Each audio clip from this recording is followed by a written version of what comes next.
UMthandeni Manqele abantu abagcwele ekhasini lakhe ku-Facebook, abanye babo bamenza ihlaya, abanye babo baqhubekile basamgxeka ngenxa yamazwi ambalwa awakhuluma enkulumweni yakhe emngcwabeni kamama wakhe uMashando. UMthandeni akusikho okokuqala egxekwa. Kulezi zinsuku ezedlule uMthandeni ngoba athi salungiselela umngcwabo kamama wakhe uke wagxekwa. Ngikukhumbuze nje, uMthandeni wavumbukana nengoma esishuthe ngisho music video kungazi muntu. Bakhona abazama ukugxeka bethi i-wrong lento ayenzile, bekumele alinde, kodwa abanye bayithanda futhi bayiqondisisa lento ayenzile. UMthandeni ubesethola ithuba lokukhuluma emngcwabeni kamama wakhe. Ngenxa yenjabulo nokujabulela ukwesokwa umphakathi, ugcine esebuza ukuthi kumnandi ukuba la, apha amantombazane, akushawa amakhwela. So abanye bayibheke ngelinye iso lento le, baqala bamgxeka, bambiza ngamagama, abanye sebemenza ihlaya, kodwa bakhona abamesekile bayiqondisisa lento eyenziwe Igcokama. UMthandeni ubesebhale indaba ezimnandi ey'nkundla zokuxhumana ukuthi izwe libuyile. Uhlelo lakhe oluthi ushuni kamaskandi luzodlala maduze kumabonakude. Into eyenzekile, abantu abaningi abakhomentile baveza ukuthi basambambele lento le ayishilo lena ethi apha amantombazane.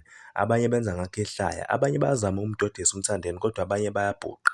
UMthandeni wakubeka kwacaca ukuthi yena uzwana nento ehlukile. Ukumangaza abantu into yakhe futhi usazoyenza ngoba yena uwumaskandi ohlakaniphe kakhulu.